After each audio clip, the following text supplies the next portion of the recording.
अब हमारा ऑब्जेक्ट हम रखने जा रहे हैं, कहीं पर भी रख सकते हैं, कोई उसमें वो नहीं है दिक्कत। तो हमने भाई ऑब्जेक्ट यहां रखा कि यहां रखा कि यहां रखा, लेकिन इंपॉर्टेंट ये है कि ऑब्जेक्ट हम कहीं पर भी रखें, ऑब्जेक्ट से लेकर पोल तक का जो डिस्टेंस है, ये डिस्टेंस कहां से मेजर कर रहे हैं हम? ऑब्जेक्ट से। ऑब्जेक्ट मेजर कर रहे हैं ना, ऑब्जेक्ट कितने पर रखा हुआ है, तो इसको बोलते हैं हम लोग यू। यू का मतलब क्या होता है? Object distance. यू का मतलब क्या है यहां पर? लिख दे रहा हूं फिर भी मैं, इसका मतलब है ऑब्जेक्ट डिस्टेंस। और जब भी हम डिस्टेंस मेजर करते हैं तो कौन सी यूनिट का यूज करते हैं? मीटर्स का यूज करेंगे या फिर सेंटीमीटर्स का, क्योंकि ये बहुत छोटे स्केल पर हम लोग कर रहे हैं, ठीक है ना। तो ऑब्जेक्ट डिस्टेंस यू लेना है, और यू का सिंबल क्या लेना है? यू का साइन क्या रहेगा? नेगेटिव, क्योंकि वही तो सेट करने वाला है, सब कुछ वही सेट कर रहा है कि मैं तो नेगेटिव हूं। अब देखो मेरी तरफ कौन है, अगर मेरी तरफ फोकस है तो वो नेगेटिव, नहीं है तो वो। अच्छा यहां पर आ जाओ, ऑब्जेक्ट कहां रखेंगे? इस तरफ या इस तरफ, लेफ्ट या राइट? ये क्या हो गया आपका डिस्टेंस, इसका सिंबल कैसा लेना है? ए भैया, negative. Object distance universally negative ही लेना है, जिस तरफ ऑब्जेक्ट बैठ जाए वो साइड नेगेटिव हो जाती है, ठीक है। फिर से सुन लो, ये है ऑब्जेक्ट, तो ये पूरी साइड नेगेटिव है, इसी की वजह से नेगेटिव है। किसकी वजह से? की वजह से, ठीक है। क्योंकि पहले ऑब्जेक्ट रखोगे तभी तो इमेज आएगी। यस और नो? कंफ्यूजन हो रहा है क्या? पक्का? तो भाई ये है, यहां पे ऑब्जेक्ट बैठेगा क्या? यहां बैठेगा क्या? ये साइड नेगेटिव, ये साइड नेगेटिव। ऑब्जेक्ट डिस्टेंस तुम देख लो, और अभी नहीं, जब हम लोग लेंस की बात करेंगे तब भी देख लेना। तो ऑब्जेक्ट डिस्टेंस हमेशा और हमेशा क्या लेना है? Focal length. लेकिन डिपेंड करता है, किस पे डिपेंड करेगा? सर कॉनकेव का फोकल लेंथ है तो नेगेटिव, और अगर कॉन्वेक्स का फोकल लेंथ है तो। Is that clear? सभी को समझ में आ गया? इमेज के बारे में हम नहीं बात कर सकते, क्योंकि सर 5 केस में तो इमेज इधर रहेगी, तो उसका आंसर नेगेटिव में आएगा। लेकिन अगर वो वर्चुअल हो जाती है, इधर पहुंच जाती है, तो वो पॉजिटिव हो जाएगी, इसलिए हम उसके बारे में ज्यादा बात नहीं कर सकते। हाँ कॉन्वेक्स अगर है तो सिंपल एंड सॉर्टेड है सर, क्योंकि यहां पर ही फॉर्म होती है हमेशा, तो उसमें v की वैल्यू या v का साइन हमेशा पॉजिटिव रहेगा। v मतलब इमेज डिस्टेंस, वो बताने आ रहा हूं मैं अभी। ये क्लियर हो गया? ठीक। अब देख लो यहां पर एक और चीज, अगर ऑब्जेक्ट रखोगे, ऑफ कोर्स इमेज यहां भी आ सकती है, यहां पर आएगी तो छोटी रहेगी, ठीक है। लेकिन इमेज से पोल तक के डिस्टेंस को क्या बोलते हैं? तो आंसर है, उसको कहते हैं v। क्या बोलते हैं इसको? और v का मतलब है यहां पर हम क्या मेजर कर रहे हैं sir? Yes, we are measuring image distance, ठीक। अच्छा इसमें इमेज कहां फॉर्म होती है? इधर ही रहेगी ना, इधर। तो ये जो डिस्टेंस है ये क्या हो जाएगा आपका? v का मतलब क्या है? आई बात समझ में सबको? यस और नो? ये चीज कॉनकेव में positive as well as negative हो सकती है। क्यों? क्योंकि यहां पर एक केस ऐसा है जिसमें आपकी v यहां पहुंच जाता है, इमेज यहां पहुंच जाती है। इसमें v हमेशा कैसा रहेगा लेकिन? पॉजिटिव। चलो अभी भी मैंने फॉर्मूला नहीं लिखा है, अभी हमने निकालने के ऊपर कोई बात ही नहीं करी, अभी हमने सिर्फ साइन कन्वेंशन समझे हैं, ठीक है। एक बार और रिवाइज कर लेते हैं। जिस तरफ ऑब्जेक्ट है वो साइड कैसी लेनी है? अगर कॉनकेव है तो फोकल लेंथ का साइन क्या रहेगा?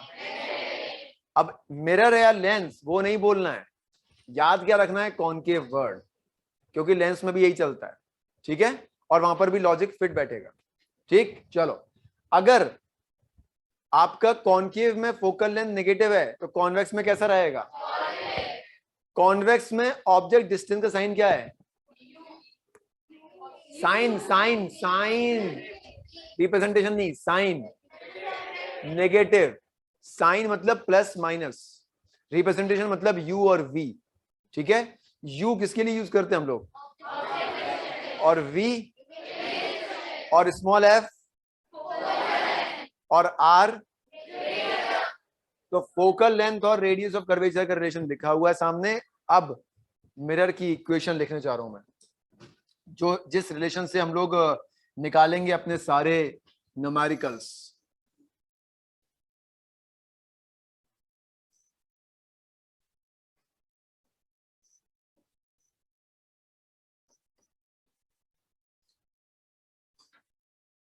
This is known as mirror equation, 1/v plus 1/u equal to 1/f। ठीक, ओके सर, ये तो बात हुई इमेज डिस्टेंस की और ऑब्जेक्ट डिस्टेंस की। भाई आपने एक चीज तो निकाल ली, क्या, लोकेशन। लोकेशन तो निकल गई इमेज की, इससे निकल जाएगी इमेज की लोकेशन, लेकिन साइज का क्या, नेचर का क्या, बताना पड़ेगा ना, साइज कितने गुना बड़ी हो गई, और पता कैसे लगाएंगे कि वो रियल होगी कि इन्वर्टेड होगी। Is it correct? तो पहले आप इसको नोट कर लो फटाक से। एक ही डायग्राम लेते हैं क्योंकि हमें समझ में आ गया सब साइन कन्वेंशंस। अब हमें साइज के बारे में डिस्कशन करना है और ये पता करना है कि नेचर जो है वो कैसे पता लगाएंगे। ठीक है, तो चाहे कॉनकेव हो या कॉन्वेक्स हो, तरीका एक ही है दोनों में। सबसे पहले देखते हैं फॉर्मूला क्या है। साइज ऑफ इमेज, जिसको हम लोग मैग्निफिकेशन भी बोलते हैं। ठीक, तो मैग्निफिकेशन निकालने का जो फॉर्मूला है m इज इक्वल टू, इसके दो फॉर्मूले, डिपेंड करता है क्वेश्चन में क्या दिया हुआ है। अगर आपको इमेज डिस्टेंस और ऑब्जेक्ट डिस्टेंस दिया है तो आपका फॉर्मूला होता है -v/u। अगर आपको v और u दिए तो, और अगर ये नहीं दिए तो फिर आपका फॉर्मूला बनता है हाइट, पूरा लिख दूं क्या, HI मतलब height of image and HO मतलब हाइट ऑफ, ठीक है, यहां पे लिख दे रहा हूं साइड में। HI का मतलब है, और ये फॉर्मूला या हमारा मिरर का जो फॉर्मूला था 1/v plus 1/u equal to 1/f, ये मिरर के लिए वैलिड है। सिर्फ फॉर्मूले जो है वो सिर्फ और सिर्फ मिरर के लिए है, साइन कन्वेंशंस लेंस के लिए भी है लेकिन। ठीक है, so this is height of image and this is HO which is height of object।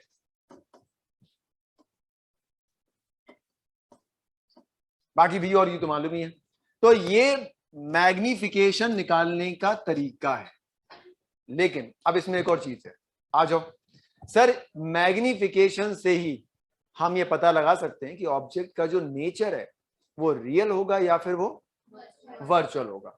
तरीका क्या है, अगर मैग्निफिकेशन का आंसर पॉजिटिव में आता है, किस में आएगा, तो फिर वो जो इमेज है वो रहेगी एंड यस। ठीक है, ऐसा क्यों होगा अभी देखते हैं उसको। अगर मैग्निफिकेशन का आंसर नेगेटिव में आता है तो फिर वो रहेगी रियल एंड एग्जैक्टली। ठीक है, क्यों, रीजन देखो यहां पर, कॉनकेव में देख लेते पहले। ये हमारा हो गया कॉनकेव मिरर। मैंने बोला था आपको नंबर सिस्टम या क्वाड्रेंट सिस्टम जो है वो याद रहना चाहिए। ठीक, ऑब्जेक्ट वाली साइड नेगेटिव ये हो गई, ये पॉजिटिव हो गई।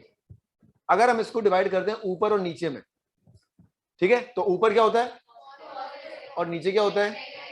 अब ये बताओ, अगर तुम्हारा ऑब्जेक्ट इस तरफ है, ठीक है, तो इमेज तुम्हारी इन्वर्टेड ही रहेगी ना, ऐसी रहेगी ना। वो कैसी रहती है, रियल इन्वर्टेड रहती है, यस और नो, हम उसको इन्वर्टेड ही बोलते हैं ना। तो उस केस में क्योंकि वो नीचे की तरफ देख रही है, नीचे सिंबल कौन सा है, तो यहां पे क्या लिखा है, मैग्निफिकेशन इज नेगेटिव फॉर, आया समझ में लॉजिक क्या, कि सर हमारी इमेज हम लिख किसके लिए रहे हैं, ये सब इमेज के लिए। तो हमें ये देखना है कि हमारी इमेज किसको देख रही है, इमेज देख रही है नेगेटिव को। अगर वो नीचे की तरफ है, इन्वर्टेड है तो, और इन्वर्टेड है तो रियल भी होगी, तो उसको हम मैग्निफिकेशन, अगर आंसर में नेगेटिव आता है तो रियल इन्वर्टेड। अच्छा, अगर तुम्हारी इमेज यहां फॉर्म होती है, ऐसी होती है ना, इधर तो होगी नहीं कभी इमेज, इधर ही होगी, तो कहां देख रही है अब ये? तो मैग्निफिकेशन पॉजिटिव इज फॉर, समझ में आ गया? आ जाओ कॉन्वेक्स में, कॉन्वेक्स में भी आ जाओ। ये कॉन्वेक्स ही है ना, इसमें तुम्हारी इमेज ऊपर रहेगी या नीचे रहेगी? यही रहती है ना। ये किधर देख रही है? ऊपर। वेरीफाइड, वेरीफाइड, ठीक।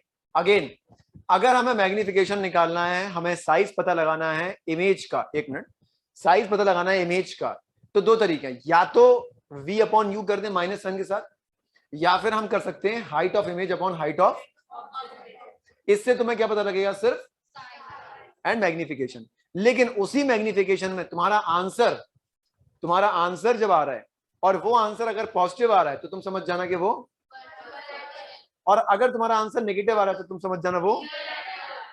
उसी आंसर से, मतलब एक ही आंसर से आप दो चीजें फाइंड कर सकते हो।